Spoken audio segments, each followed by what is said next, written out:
الحمد لله الذي أنزل على عبده الكتاب ولم يجعل له عوجا والصلاة والسلام على نبينا وحبيبنا ومولانا محمد صلى الله عليه وسلم وعلى آله وصحبه أجمعين.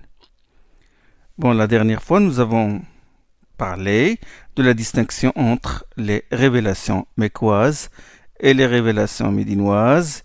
Nous avons parlé des trois mustalahat, les trois critères, à savoir le premier critère, c'est celui qui est le plus adopté, qui est tout ce qui a été révélé avant l'hégire, l'immigration du prophète sallallahu alayhi wa sallam, et médinois, et mécois, et tout ce qui a été révélé après l'immigration du prophète sallallahu alayhi wa sallam est appelé révélation médinoise. Et le deuxième critère, c'est celui du lieu.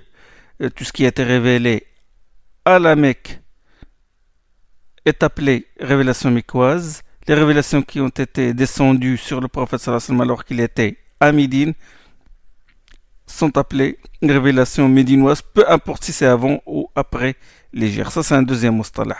Le troisième, c'est le critère, il se fonde sur le critère du discours. C'est-à-dire le discours adressé aux Médinois est appelé révélation, c'est des révélations médinoises.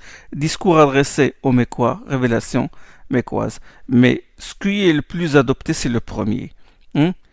C'est le premier. Savoir ce qui a été révélé avant l'hégire, c'est médinois, mécois, et ce qui a été révélé après l'hégire est médinois. Et c'est sur ce critère que nous allons nous fonder pour la suite de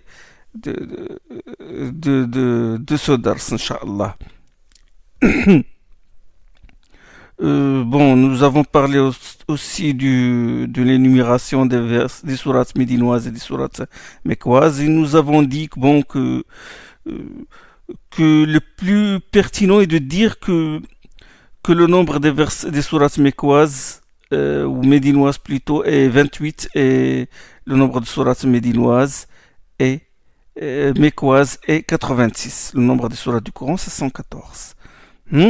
Nous avons dit que la distinction entre le mécois et le médinois se fonde sur la riwaya, sur les propos des compagnons, et aussi sur les propos de leurs pieux successeurs, les tabi'in, surtout bon, les exégètes parmi les pieux successeurs, comme Dahhak, Muqatil ibn Sulayman, comme Mujahid ibn Jabr et d'autres. Les grands, c'est-à-dire les grands tabi'in qui ont été des disciples des compagnons. On se base aussi sur ce qu'ils ont dit, sur leurs propos à ce sujet. Mais si nous ne disposons pas de texte, ou plutôt de textes authentiques, nous recourons aux caractéristiques des révélations mécoises et des caractéristiques des révélations médinoises. Parce que chacune des révélations, et j'entends par révélation mécoise les révélations descendues avant l'hégire, et les révélations médinoises, les révélations descendues après l'hégire. J'ai dit chacune a ses caractéristiques. Le style diffère par le style, le thème, le discours, à qui il a été adressé, etc. Bon, concernant le style par exemple, concernant le style, les lettres isolées par lesquelles commencent certaines sourates, ce qu'on appelle muqatta'at, les lettres isolées, alif lam mim sad, alif lam ra, alif lam mim, ذلك الكتاب لا ريب فيه ألف لام ميم أحسب الناس أن يتركوا أن يقولوا آمنا وهم لا يفتنون. Les lettres comme ça, ألف لام راء كتاب أحكمت آياته ثم فصلت من لدن حكيم عليم. ألف لام ميم راء تلك آيات الكتاب من سورة الرعد. طاسين ميم من سورة الشعراء. الكاف ها يا عين صاد ذكر رحمة ربك عبده زكريا سورة مريم. كاف ها يا عين صاد. C'est des lettres isolées. Sod, Noun, Qaf. Hmm? Alors, les sourates isolées, les sourates qui commencent par ces lettres sont mécoises.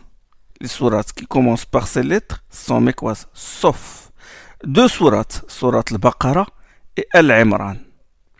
Il y a divergence entre les savants sur sourate al-Ra'd, sourate le tonnerre, Alif Lam Mim Ra tilka ayatul kitab.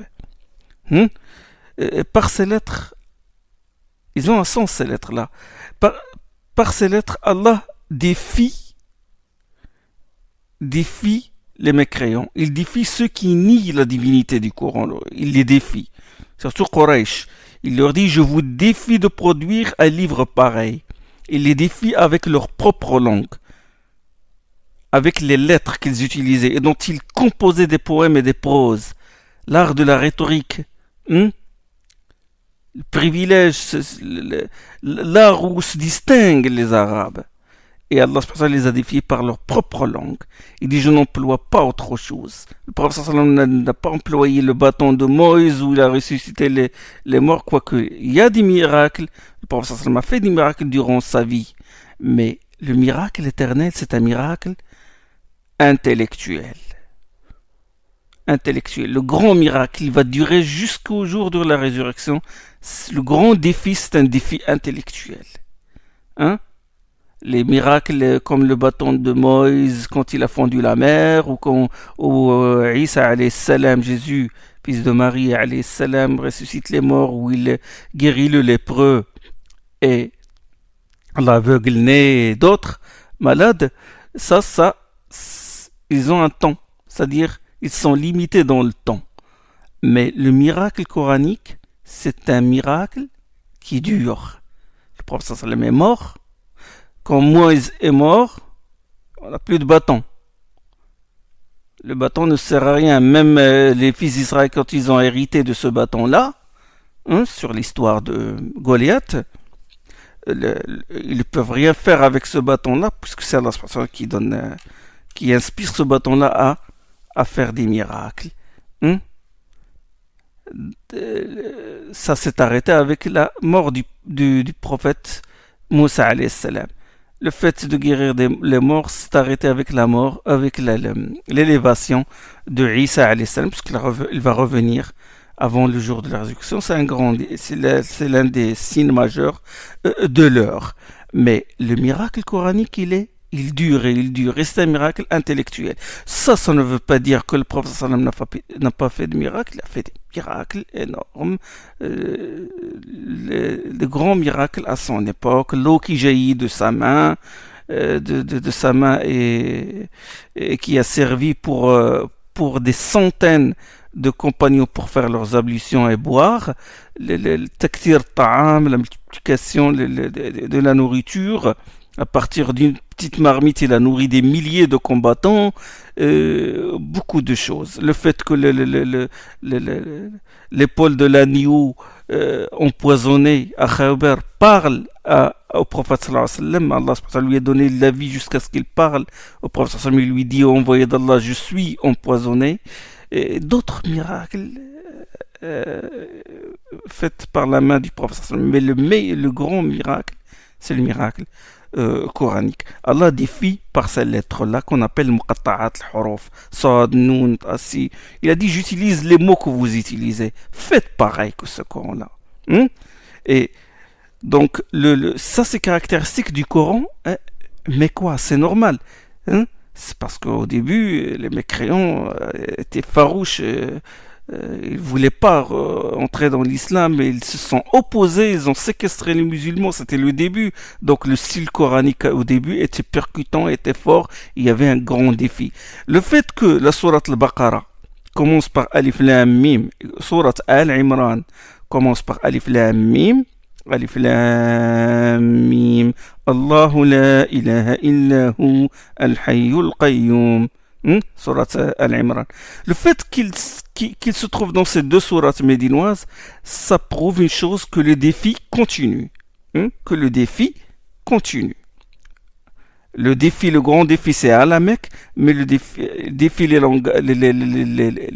Qurayshites, qui sont les maîtres en langue arabe, les maîtres en rhétorique. Mais le fait que Surat al-Baqarah al-Imran commence par Alif Lam Mim prouve que ça indique que le défi, Allah va vous montrer par là que le défi continue, et il le signale dans la Surat al-Baqarah elle-même. وَإِن كُنتُمْ في ريب مما نزلنا على عبدنا فأتوا بصورة من مثله وادعوا شهداءكم من دون الله إن كنتم صادقين. Si vous êtes dans le doute au sujet de ce que nous avons fait descendre sur notre serviteur, produisez donc une sourate qui lui soit semblable, et pour ce faire, appelez vos aides en dehors d'Allah si vous êtes sincères. Ça, c'est le début, déjà dans le début de Surat al-Baqarah, il y a ce verset-là. Ça veut dire que les défis continuent. Donc, caractéristique de la révélation mécoise, les muqatta'at, les lettres isolées. Le discours adressé aux croyants, c'est quand on trouve des versets où il y a l'appel, oh vous qui croyez, ya ayyuhalladhina amanu, ça c'est caractéristique du médinois. Et quand on trouve des textes où il y a oh gens, ya ayyuhannas, ya bani adama, ça c'est mécois. Il y a bien sûr des exceptions à cette règle. La sourate Les Femmes, sourate Nisa, qui est une sourate médinoise, bittifaq, cela fait l'accord des exégètes, des savants. La sourate Les Femmes, elle commence par quoi? Ya ayyuhan nasu ttaqu rabbakum alladhi khalaqakum. Oh vous les gens, craignez votre Seigneur qui vous a créé à partir d'une âme unique. Donc, oh vous les gens, ya ayyuhan nas, c'est un appel général, et pourtant il se trouve dans une sourate médinoise, c'est-à-dire qu'il y a des exceptions. Hein? Dans le Baqarah aussi, ya ayyuhan nasu u'budu rabbakum alladhi khalaqakum. Oh vous les gens, adorez votre Seigneur qui vous a créé. Hein? Les histoires en général, les histoires des communautés, des prophètes, se trouvent dans les révélations mécoises. L'histoire de Adam et Satan, Shaitan, se trouve dans les révélations mécoises, sauf dans la sourate al-Baqarah. Surat al-Baqarah, on y trouve l'histoire de Adam et de Satan. Toute sourate où il y a mention des hypocrites est médinoise. Parce que les hypocrites sont apparus à Médine, après l'Hégire. Ça, c'est le cheikh al-Makki qui le dit. Toute sourate où il y a mention des hypocrites est médinoise, parce que les hypocrites, comme j'ai dit, sont apparus à Médine, parce que bon, à Médine, ça y est, les prophètes commencent à avoir une armée, ils forcent, donc les mécréants n'arrivaient pas à se manifester. Bon, ils montraient et ils craignaient pour leurs intérêts, l'argent, intérêt matériel et tout, les intérêts derrière ça. Donc, ils montrent, ils manifestent l'islam et ils cachent le kofar. Hein? Les hypocrites, à la Mecque, non, à la Mecque, les musulmans étaient faibles, persécutés, donc il n'y a pas de raison pour que quelqu'un cache sa mécréance. Il la manifeste. Abu Jahl ou Safwan ibn Umayya et les autres, Umayya ibn Khalaf, Nadr ibn al-Harith, Uqba ibn Abi Mu'ayt, ils manifestaient. En plus, les Quraysh particulièrement, il n'y a pas d'hypocrites parmi les Quraysh. Les Quraysh ils ont une lignée noble, ils descendaient d'Ismaïl et d'Ibrahim alayhi salam. Un Qurayshite, il est clair il manifeste ce qu'il a dans son cœur. L'hypocrisie n'est pas une qualité des Qurayshites. Les Qurayshites sont nobles. Même les mécréants d'entre eux, ils sont clairs. Ceux qui ont été mécréants, les mécréants d'entre eux qui ont été farouches, ils ont été jusqu'au bout. Hein? Et quand ils ont embrassé l'islam, ils sont devenus les meilleurs musulmans. C'est soit la mécréance dans son degré le plus grave, soit l'islam dans son degré le plus élevé de l'échelle de la spiritualité. Donc les Qurayshites, il n'y avait pas d'hypocrites. Les hypocrites sont apparus à Médine. Et donc ça, les versets médinois on y trouve la mention des hypocrites. Les révélations mécoises, on n'y trouve pas des versets, la mention des hypocrites, sauf dans Surat Al-Ankabut, la Surat 29, Surat Al-Ankabut, وَلَيَعْلَمَنَّ اللَّهُ الَّذِينَ آمَنُوا وَلَيَعْلَمَنَّ الْمُنَافِقِينَ. Certes, Allah connaît parfaitement les croyants comme il connaît parfaitement les hypocrites.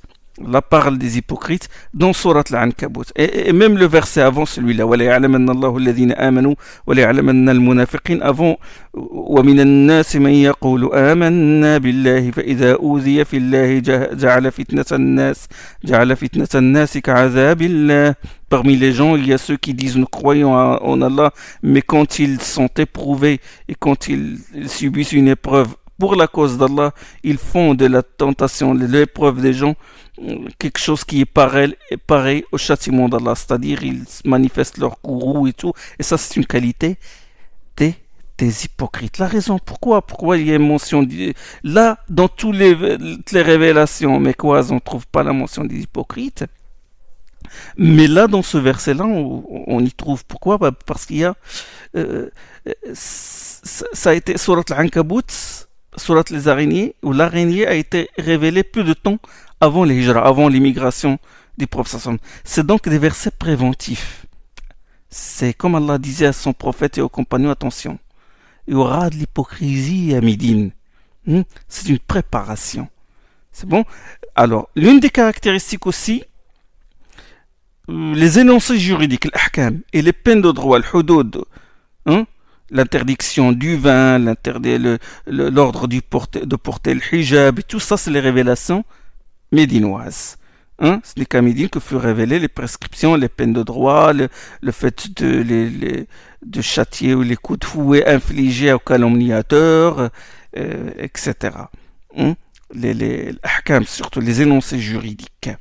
L'Izz ad-Dirini, rahimahullah, il a dit que le terme kalla, l'adverbe de négation, kalla innal insana la yatra, oh que non, le terme réprobatif, cet adverbe de négation là, il a dit n'a pas été révélé à Médine. Tu ne trouves pas dans les révélations médinoises ce terme là, cette particule kalla, on ne la trouve pas.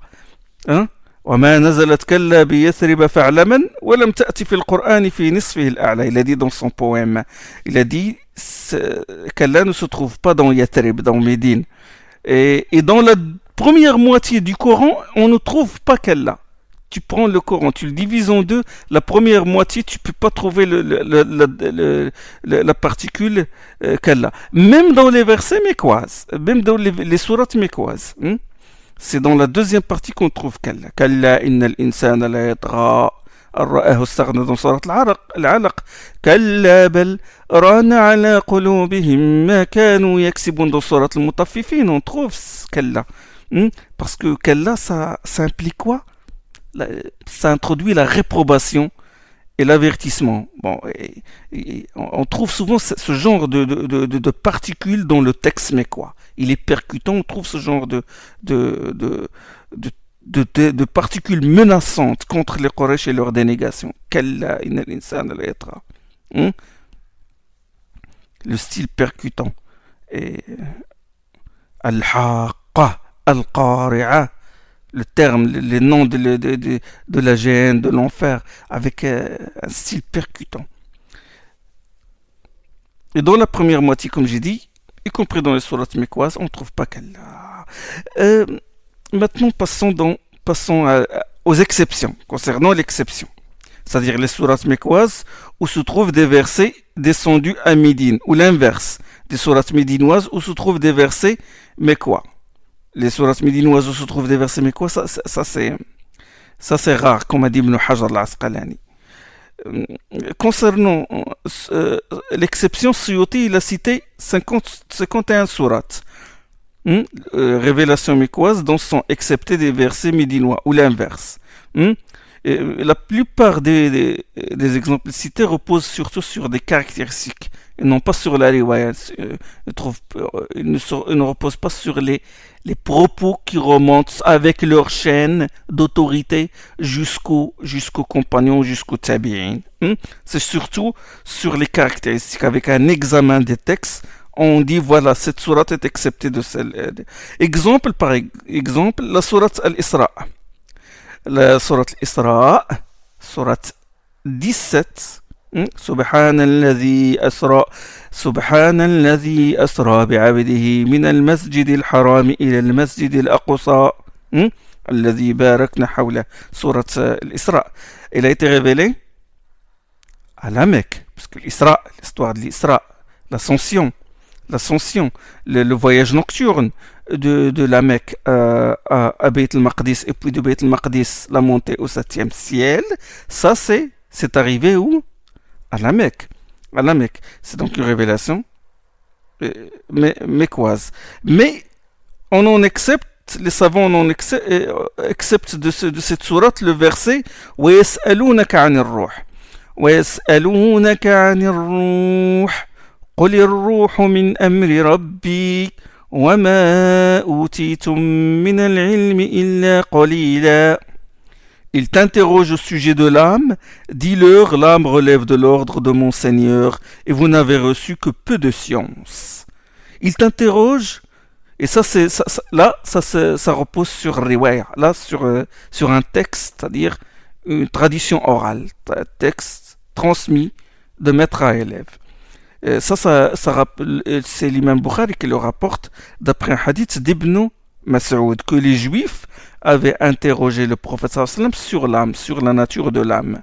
Les Juifs étaient à Médine et non pas à la Mecque. Il n'y avait pas de Juifs à la Mecque. Ils l'ont interrogé sur la nature de l'âme. Ce qui prouve que ce verset-là a été révélé à Médine. A été accepté de la sourate l'Isra, qui est une sourate mécoise. La sourate les abeilles, sourate Al-Nahl, sourate Al-Nahl, sourate les abeilles, c'est une sourate mécoise.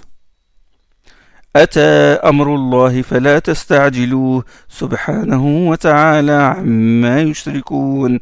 Ça commence par ce verset-là. Les abeilles, c'est une sourate mécoise, dont on a accepté le verset ceux qui ont émigré pour la cause d'Allah après avoir subi des injustices. ثم ربك الذين هاجروا من بعد ما ظلموا ثم جاهدوا وصبروا. Ce verset-là, ceux qui ont émigré pour la cause d'Allah après avoir subi des injustices, certains savants ont dit que même que depuis ce verset-là jusqu'à la fin est médinois. Parce que bon, il parle déjà de l'émigration, ceux qui ont émigré pour la cause d'Allah. C'est un verset qui a été accepté de la sourate les abeilles, qui est une sourate mécoise. Donc, si nous respectons l'arbre que nous avons schématisé, je vais voir l'arbre. Alors, il y a la branche de la descente. La branche de la descente, bien sûr, la branche de la descente, c'est-à-dire les sciences relatives à la descente, Tanzil, qui se ramifie en sous-branches, n'est-ce pas? J'ai mis ça. Qui se ramifie en sous-branches. Bon, en considération de l'événement, ça c'est la sous-branche des circonstances de la descente. Les circonstances de la descente, elles se ramifient en deux sous-branches. Ce qui a été révélé avant l'hégire mécois, ce qui a été révélé après l'hégire médinois, et ça, nous venons de l'expliquer, et il y a une autre branche qui sort de cette branche-là, à savoir en considération du lieu. Donc, considération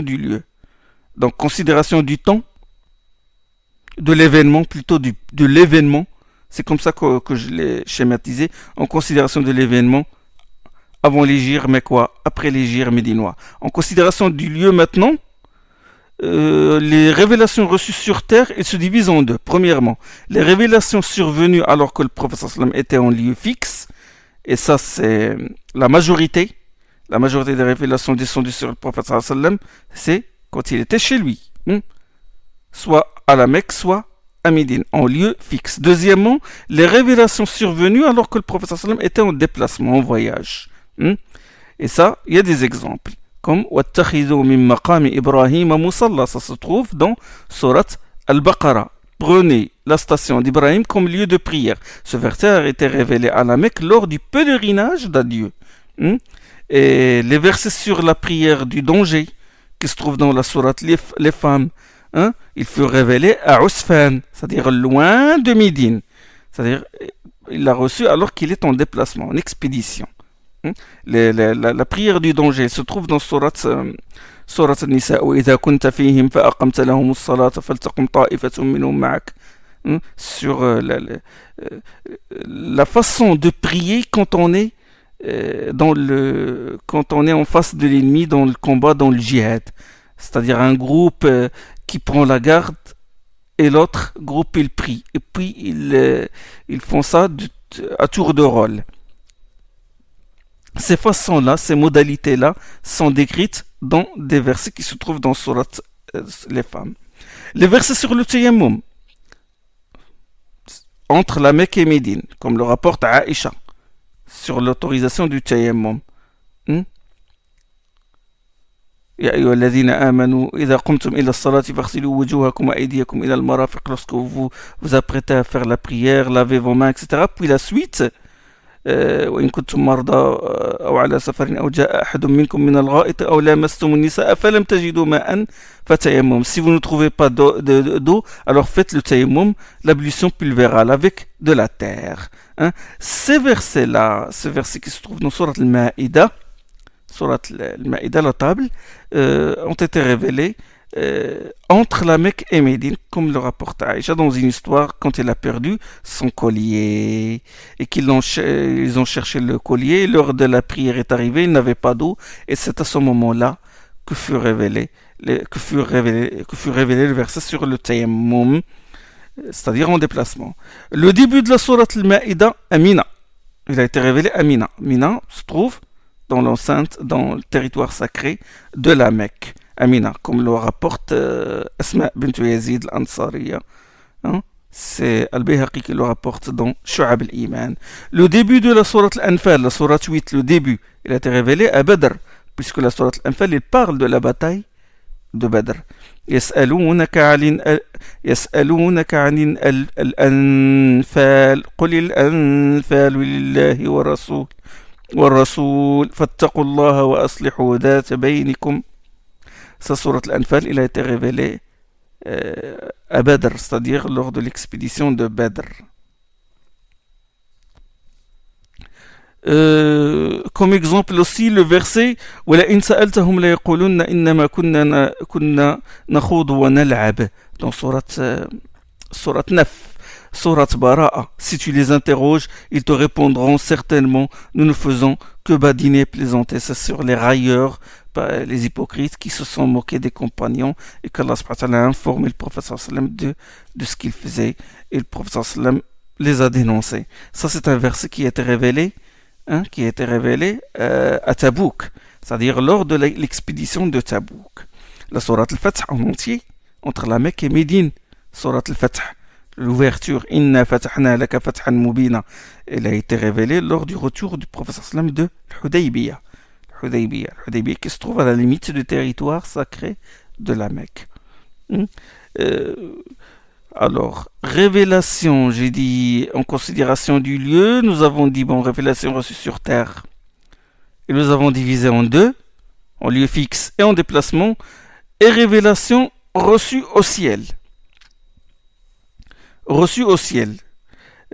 On rapporte que le verset وَمَا مِنَّا إِلَّا لَهُ مَقَامٌ مَعْلُومٌ وَإِنَّا لَنَحْنُ الصَّافُّونَ وَإِنَّا لَنَحْنُ الْمُسَبِّحُونَ dans Surat Safat, Surat 37, dans l'ordre du Tartil, il n'est d'aucun parmi nous qui n'ait sa place fixée d'avance.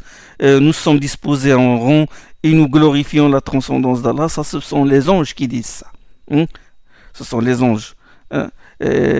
Certains savants disent que ce verset-là a été révélé entre la terre et le ciel. Entre la terre et le ciel. Quant à la fin de la sourate Al-Baqarah, nous en avons déjà parlé. Certains savants disent qu'il a été révélé au ciel, mais c'est l'exaucement du dua, de l'invocation qui se trouve à la fin de la sourate Al-Baqarah, qu'a reçu le prophète sallallahu alayhi wa sallam quand il était au 7e ciel, sur près de Sidrat al-Muntaha. Les savants citent même la révélation sous terre, mais ils entendent par sous terre, c'est-à-dire la caverne. Hein? Le prophète sallam était dans une caverne quand il a reçu comme révélation la sourate al-Mursalat, ça nous avons déjà dit. Hein? C'est un hadith authentique sur cette circonstance. Il a reçu dans une caverne sourate al-Mursalat wal mursalati urfa fal asifati asfa wal nashirati nashra. Ça c'est en considération du lieu. C'est bon? Maintenant, en considération du temps. En considération du temps, on distingue les révélations diurnes et les révélations nocturnes. Révélations diurnes, c'est-à-dire diurnes du jour, qui ont été révélées le jour.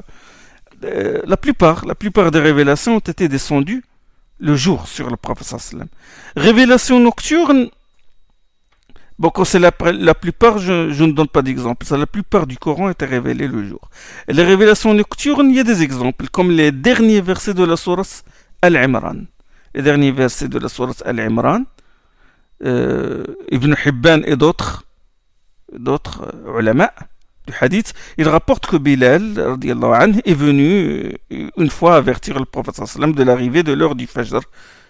Bilal faisait l'adhan du Fajr, puis il attend un moment, puis il vient voir le prophète sallam et il lui dit de venir pour diriger la prière. Il l'avertit. Et là, une fois, il trouve le prophète sallam en train de pleurer.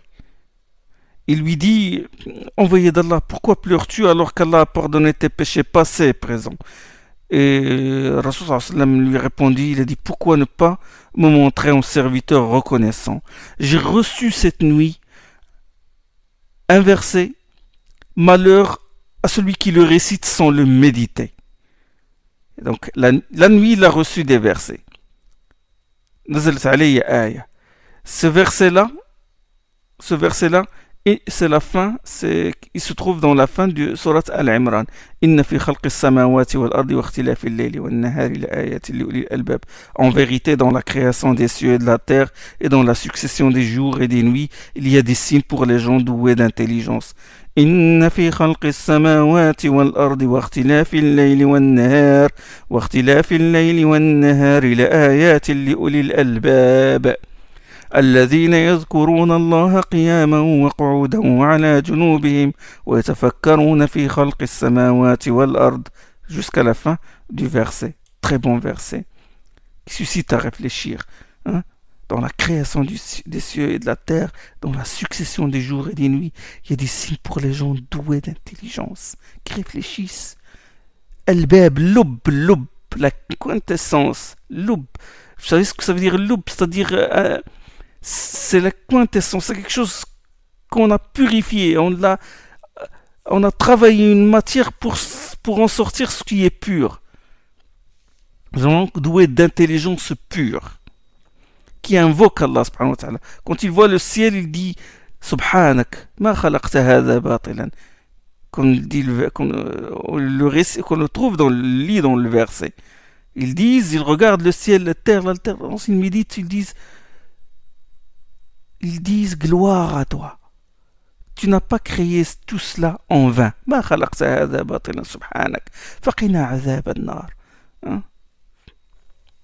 Protège-nous contre le feu de l'enfer. Il pleure le prophète sallam parce qu'il veut que sa communauté atteigne ce degré où il médite profondément les signes d'Allah. Ce hadith est authentique. On trouve même dans la silsila sahiha de Cheikh Al-Albani rahimahullah. Un autre exemple, le verset du repentir des 3 compagnons qui ont fait défection à l'appel du prophète sallallahu alayhi wa sallam pour l'expédition vers Tabouk, l'expédition Ghazwat Tabouk. comme on le trouve dans les deux Sahih, Sahih Bukhari Muslim, l'histoire de Ka'b ibn Malik, du repentir de Ka'b ibn Malik. Et Ka'b ibn Malik, il a dit, il était parmi les trois, c'est-à-dire les trois croyants, vrais croyants qui n'ont pas participé à la bataille de Tabouk, que le prophète sallam a mis en index.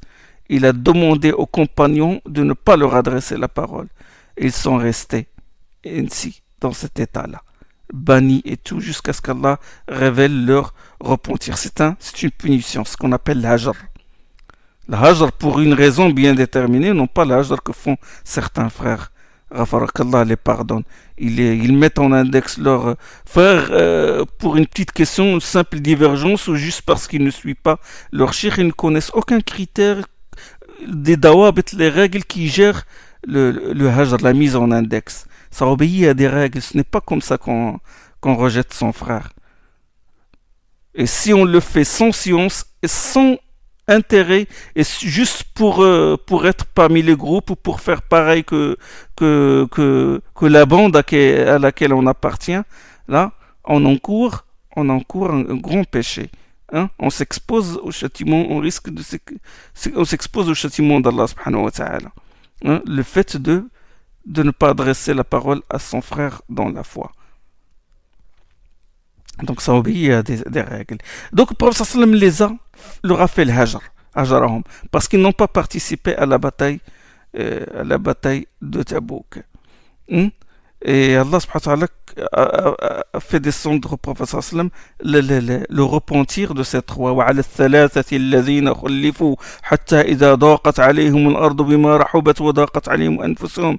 Et j'ai pardonné à ces trois qui ont été mis en arrière et tout, qui n'ont pas participé à la bataille de Badr. Allah subhanahu wa ta'ala parle d'eux dans la sourate At-Tawbah. Hatta idha daqat alayhim al-ardu bima rahubat. Ils ont senti à l'étroit, ils ont senti que la terre se rétrécissait autour d'eux, c'est-à-dire dans un état d'étroitesse, état de chagrin. Ils ont souffert du fait que leurs frères les mettent à l'index. C'est une punition pour qu'ils ne refassent pas la même chose. Et c'est aussi une punition exemplaire contre les hypocrites pour qu'ils savent que l'islam est supérieur et que la Médine est devenue, ça y est, une terre d'islam. Le verset sur le repentir des trois compagnons, c'est un exemple. Ça a été révélé, le dernier tiers de la nuit, comme a dit Ka'b ibn Malik. Révélation maintenant d'été et révélation d'hiver. Ça, Suyuti les classe dans des chapitres. Là, c'est-à-dire, je réunis les chapitres en suivant l'arbre que j'ai schématisé.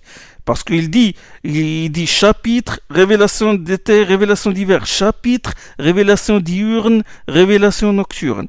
Bon, révélation d'été, révélation d'hiver, révélation d'été. Je donne un seul exemple, les versets sur l'expédition de Tabouk, dans Surat Tawbah. La sourate dont je viens de parler. وَقَالُوا لَا تَنْفِرُوا فِي الْحَرِّ. Dans le verset 81 de cette sourate. Ne vous engagez pas par cette chaleur, les hypocrites disent, parce qu'il faisait très chaud quand le prophète sallam a annoncé qu'il allait combattre les Romains à Tabouk. Et il a mobilisé tout le monde. Et les hypocrites, ils ont dit, c'était l'été, ils attendaient la cueillette des fruits de Médine, et l'été il faisait très chaud, donc ils ne voulaient pas participer.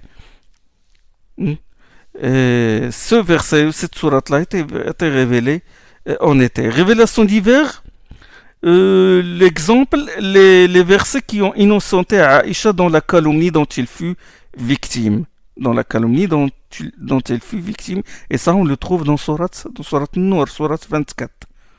Sourate 24. Inna alladhina ja'u bil ifki usbatun minkum la tahsabuhu sharrun lakum bal huwa khayrun lakum. Les auteurs de la calomnie sont une bande parmi vous. Allah a révélé ça. Inna alladhina ja'u bil ifk. L'histoire du ifk, l'histoire de la calomnie de Aïcha. Ubay ibn Ka'b et sa bande qui ont calomnié Aïcha lors de la bataille de Bani al-Mustaliq, lors de l'expédition de Bani al-Mustaliq. Quand ils sont partis, le prophète l'a emmené avec lui à Aïcha et il y eut cette histoire de calomnie qui a créé, semé le trouble à Médine. Et c'est resté durant un mois en complet cette histoire-là jusqu'à ce qu'Allah subhanahu wa ta'ala fasse descendre des versets innocentants. Aïcha radiyallahu anha. Les auteurs de la calomnie sont une bande parmi vous. Depuis ce verset-là jusqu'au al-khabithat, al-khabithina, al-khabithuna, al-khabithat, les mauvaises conviennent aux mauvais et les mauvais conviennent aux mauvaises. Dans Surat An-Nur, vous allez trouver ça. C'est-à-dire 10e, 11e verset de Surat An-Nur et une dizaine de versets plus loin. Et ça a été révélé, comme a dit Aïcha, c'était un jour où il pleuvait beaucoup. Les versets sur la bataille de la tranchée, Surat Al-Ahzab, ça c'est une nuit de froid intense, comme a dit Hudayfa ibn al-Yaman, c'était la bataille de la tranchée, s'est déroulée à Médine. Le prophète sallam a creusé une tranchée autour de Médine pour empêcher les mécréants d'entrer. C'était Ghazwat al-Khandaq. Les versets qui ont été révélés sur Ghazwat al-Khandaq, Ghazwat les fossés ou Ghazwat la tranchée se trouvent dans Surat al-Ahzab, la Surat 33. يا أيها الذين آمنوا اذكروا نعمة الله عليكم إذ جاءتكم جنود فأرسلنا عليها ريحا وجنودا لم تروها. Rappelez-vous, vous qui croyez Allah subhanahu wa ta'ala, dans ce verset, rappelez-vous le bienfait d'Allah sur vous lorsque des armées sont venues vous attaquer et nous avons envoyé contre eux un vent, rihan, wa junudan lam tarawha, et nous avons envoyé contre eux des armées que vous ne voyez pas, les anges ou d'autres armées. C'est bon? Alors la sous-branche de l'ordre de la descente. C'est bon, l'ordre de la descente des versets. Donc, je vais rappeler. On a fait les sciences relatives à la descente, ça se ramifie en 5 branches, n'est-ce pas? Modalité de la descente du Coran sur le prophète sallam, ça on l'a vu. Alors, la façon dont le Coran a été descendu une seule fois, synthétique et puis analytique, ça on l'a vu. Les circonstances de la descente, ça on vient de le voir. Maintenant, on entre dans l'ordre de la descente des révélations. L'ordre de la descente des révélations. Alors, cette branche se bifurque en deux sous-branches. Les premières révélations et les dernières révélations. Quelles sont les premières révélations et quelles sont les dernières révélations? C'est bon? Les premières révélations, la première révélation, c'est à la Mecque, bien sûr, c'est, tout le monde le connaît, Iqra bismi rabbika alladhi khalaq. Lis au nom de ton Seigneur qui créa. Le hadith se trouve dans le Sahih de Muslim et aussi le Sahih al-Bukhari. Hadith Aïcha. Aïcha a dit au début de la révélation se manifeste la révélation au début بدكان بدأ الوحي على رسول الله الرؤيا. Au début de la révélation se manifeste chez l'envoyé d'Allah par une vision pénible, par une vision durant le sommeil, c'est-à-dire un songe, vision. Et il a dit il ne voyait pas une vision sans qu'elle ne se réalise aussi clairement que la lumière de l'aube qui fond l'horizon. أول ما بدأ به رسول الله صلى الله عليه وسلم من الوحي الرؤيا الصادقة, vision pieuse si vous voulez, sincère.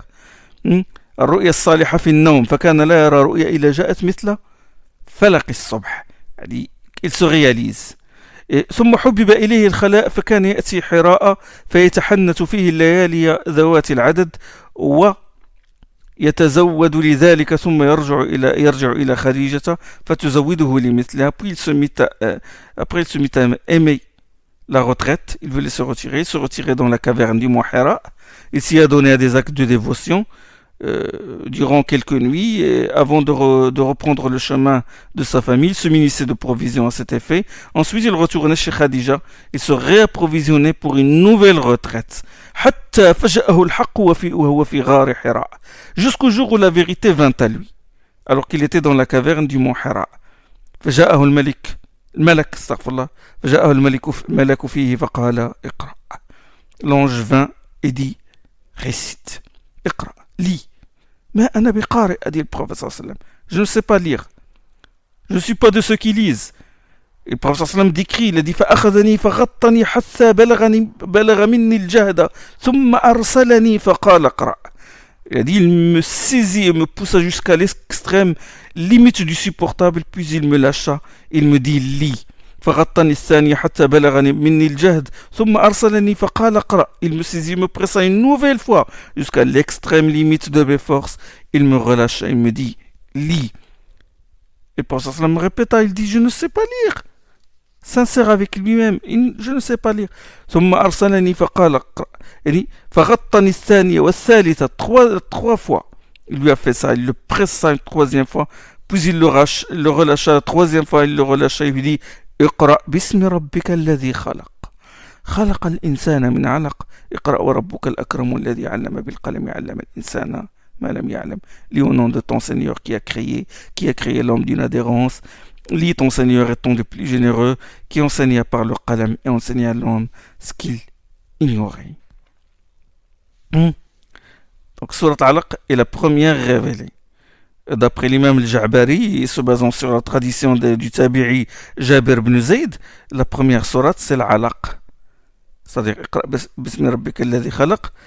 La deuxième, Noun wal qalami wa ma yasturun. Noun est le qalam par lequel ils écrivent, méditez. La mention du qalam à quelqu'un qui ne sait pas lire. Noun wal qalam. Ça veut dire que les scribes vont commencer leur travail maintenant à écrire la révélation. Noun wal qalami wa ma yasturun. Puis ya ayyuhal muzammil. Muzammil, ce qui est muzammil, c'est-à-dire qui s'est enveloppé d'une couverture. Puis ya ayyuhal muddathir. Ya ayyuhal muddathir. Qum illayl ya ayyuhal muddathir. قم فأنذر وربك فكبر. Puis الفاتحة, la sourate الفاتحة. Puis تبت يدا أبي لهب وتب. Puis إذا الشمس كورت. تكوير, la sourate تكوير. Puis الأعلى, سبح اسم ربك الأعلى. Puis والليل إذا يغشى. Puis c'est-à-dire la sourate la nuit. Et puis la sourate الفجر, l'aube. Et puis la sourate le jour montant, le duha. C'est bon, ça c'est les débuts de révélation. Certains débuts particuliers. Maintenant, c'est un début de révélation particulier. La première révélation concernant le combat. Al-Hakim, il rapporte dans son Mustadrak, Ibn Abbas a dit le premier verset à propos du combat a été révélé à Médine. C'est le verset suivant. أذن للذين يقاتلون أنهم ظلموا وإن الله على نصرهم لقدير. Permission est donnée désormais à ceux qui ont été injustement agressés de se défendre. Ça c'est dans Surat al-Hajj, Surat 22. C'est le premier verset sur l'autorisation du jihad, sur le qital.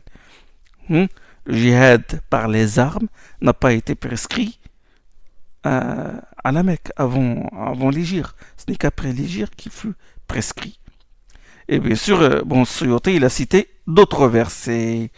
Le premier verset révélé en matière de nourriture fut révélé à la Mecque. Fut révélé à la Mecque sur l'interdiction de certaines choses, certains aliments, certaines nourritures. À la Mecque, dans Surat Al-An'am, dit « Je ne trouve en ce qui m'a été révélé aucune nourriture interdite à qui voudrait la consommer, à moins qu'il ne s'agisse de bêtes mortes, de sang répandu, de chair de porc, car c'est une souillure, ou de bêtes qui a fait l'objet de prévarication et pour laquelle une consécration a été proclamée pour un autre qu'Allah subhanahu wa ta'ala. Pour un autre qu'Allah. قُلْ لَا أَجِدُ فِيمَا أُوحِيَ إِلَيَّ محرما على طاعم يطعمه إلا أن يكون ميتة أو دما مسفوحا أو لحم خنزير فإنه رجس أو فسقا أهل لغير الله به قل لا أجد فيما أوحي إلي محرما على طاعم يطعمه إلا أن يكون ميتة أو دما مسفوحا أو لحم خنزير فإنه رجس أو فسقا أهل لغير الله به. Ça c'est dans Surat Al-An'am qui a été révélé à la Mecque. Je parle toujours de certains débuts particuliers. À Médine, le premier verset en matière de nourriture, c'est إنما حرم عليكم الميتة والدم ولحم الخنزير وما أهل به لغير الله. Il n'a déclaré illicite pour vous que la chair de bête morte, le sang, la chair de porc. Ça dans Surat Al-Baqarah. إنما حرم عليكم الميتة والدم ولحم الخنزير وما أهل به لغير الله. Ça c'est dans Surat Al-Baqarah. La première sourate où a été révélé l'ordre de se prosterner est Surat An-Najm. Surat An-Najm. Ça on trouve dans Sahih al-Bukhari d'après Abdullah ibn Mas'ud. Donc ça c'est concernant le début de révélation. Les dernières révélations maintenant. Les dernières révélations, Ibn Abbas, Abu Sa'id al-Khudri et beaucoup de grands tabi'in affirment que le dernier verset à être descendu sur le prophète sallallahu alayhi wa sallam, c'est le verset suivant. Redoutez un jour où vous serez ramenés vers Allah et où chaque âme recevra le prix de ce qu'elle aura accompli. Ils ne subiront aucune injustice. واتقوا يوما ترجعون فيه إلى الله ثم توفى كل نفس ما كسبت وهم لا يظلمون. Dans Surat Al-Baqarah, Surat la vache, c'est ça le dernier verset. La révélation de la Baqarah s'est étendue sur toute la période médinoise. Saïd ibn Jubair, comme le rapporte Ibn Abi Hatim, après la révélation de ce verset, le prophète sallam a vécu 9 jours seulement. Donc ça, d'après certains textes, 9 jours seulement qu'il a vécu après la révélation de ce verset-là. Al-Bukhari, il rapporte dans son Sahih qu'Ibn Abbas a dit le dernier verset à être descendu est le verset sur l'usure, sur riba. Sur le riba. Je vais expliquer. Sur le riba. Ya ayyuhalladhina amanu taqullaha wa dharu ma baqiya min ar-riba in kuntum mu'minin. Ô vous qui croyez, craignez Allah et laissez ce qui reste à récupérer de l'usure si vous êtes croyants. C'est Surat Al-Baqarah. Ça c'est le verset 278. Nous sommes dans les derniers versets de Surat Al-Baqarah. Omar a dit la même chose, comme le rapporte le Bayhaqi, Ahmed ibn Majah et Ibn Mardaweh. Beaucoup de tabi'in le disent que c'est le verset sur l'usure. Ça fait partie de dernière révélation. Y a-t-il une contradiction entre ces avis-là? Est-ce qu'il y a une contradiction entre cet avis-là qui dit que le dernier verset, c'est واتقوا يوما ترجعون فيه إلى الله redoutez le jour où vous retournerez à Allah, où vous serez ramené à Allah, ou le verset sur l'interdiction de l'usure. Y a-t-il une contradiction? Non, il n'y a pas de contradiction. Le verset ô vous qui croyez, craignez Allah et laissez ce qui reste à récupérer de l'usure, qui est le verset 278, et le verset redoutez un jour où vous serez ramené vers Allah, qui est le verset 281, constitue un seul najm, un seul morceau. Ils ont été révélés ensemble, c'est-à-dire le verset 278, 279, 280 et 281. يا أيها الذين آمنوا اتقوا الله وذروا ما بقي من الربا إن كنتم مؤمنين فإن لم تفعلوا فأذنوا بحرب من الله ورسوله وإن تبتم فلكم رؤوس أعمالكم لا تظلمون ولا فلكم رؤوس أموالكم لا تظلمون ولا تظلمون. Donc ça c'est le verset 279. Après وإن كان ذو عسرة فنظرة إلى ميسرة. Si votre débiteur est dans la gêne, accordez-lui un délai. N'est-ce pas? Ça c'est 280. Et ensuite, واتقوا يوما ترجعون فيه إلى الله. Craignez le jour où vous serez ramené à Allah. C'est le verset 280. Donc tout cela d'un seul bloc. Et c'est ce qu'a dit Suyuti dans l'Itqan. Et Ibn Hajar aussi dans l'explication du Sahih al-Bukhari. D'autres, il ajoute aussi le verset sur les dettes. C'est le verset 282. Ya ayyuha alladhina amanu idha tadayantum bidaynin ila ajalin musamman faktubuh. Lorsque vous contractez une dette, inscrivez-la, mettez-la par écrit. Les autres avis de compagnons, quand des compagnons disent que le dernier verset c'est tel verset, autre que ce verset que je viens de citer, il dit ça d'après ce qu'il a enregistré. Pour lui, le dernier verset qu'il a enregistré de la bouche du prophète est tel verset, et non pas tel. Vous comprenez? Quand un compagnon dit le dernier verset, la fin de la sourate al-Bara'a, d'après lui, c'est celui-là. D'après ce qu'il sait et d'après ce qu'il a enregistré. Il se peut qu'il ne soit pas d'autres versets ont été révélés après, mais il ne les a pas enregistrés, il n'était pas au courant de ces versets-là. D'accord? Mais le plus pertinent, l'avis qui prévaut, le plus solide, c'est cet avis-là. À savoir que le dernier verset qui a été révélé, وَاتَّقُوا يَوْمًا تُرْجَعُونَ فِيهِ إِلَى اللَّهِ. Quant au verset اليوم أكملت لكم دينكم وأتممت عليكم نعمتي ورضيت لكم الإسلام دينا, le verset aujourd'hui, j'ai parfait pour vous votre religion, j'ai parachevé pour vous mon bienfait à votre égard et j'ai agréé pour vous l'islam comme religion, le verset 3 dans la sourate al-Ma'ida, il a été révélé à Arafat lors du pèlerinage d'adieu. Donc il n'est pas le dernier verset, parce que le prophète sallallahu alayhi wa sallam a reçu d'autres versets après le pèlerinage d'adieu, quand il est retourné à Médine.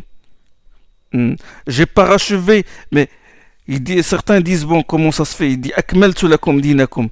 J'ai parachevé pour vous votre religion.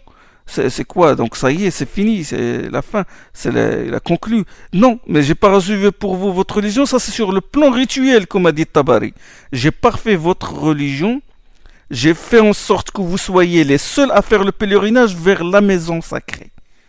J'ai fait en sorte que vous soyez les seuls. Avec l'accomplissement du pèlerinage, le musulman aussi parfait sa religion. Donc le dernier pilier de l'islam a été établi, ça y est. Et en plus, les associateurs, il n'y a plus de place d'associateurs puisque les associateurs ont été chassés de la Mecque. Donc Allah leur dit, il dit, ça y est, maintenant j'ai parfait votre religion, vous avez terminé avec ce rite-là, vous avez conclu tous les piliers de l'islam et vous êtes les seuls à le faire. Vous êtes les seuls à faire le pèlerinage ici.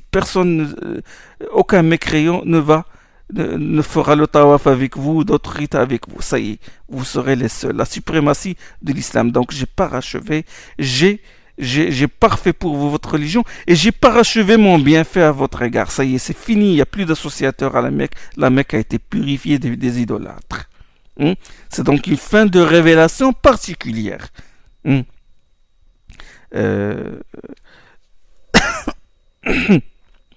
La dernière sourate révélée, je parle de sourate maintenant. Je parle de sourate. Je ne parle pas de révélation, je ne parle pas de verset. La dernière sourate révélée, c'est sourate al-Nasr. Idha ja'a nasrullahi wal fath. Quand viendra le secours victorieux d'Allah. Là, c'est la dernière sourate. Mais les derniers versets, c'est wattaqu yawman turja'una fihi ila Allah. Ça y est, Inch'Allah, nous avons terminé les circonstances de la descente. Oui, nous avons terminé les circonstances de la descente. La prochaine fois, Inch'Allah, nous attaquerons les causes de la descente. Asbab al-nuzul. Voilà. سبحانك اللهم وبحمدك أشهد أن لا إله إلا أنت أستغفرك وأتوب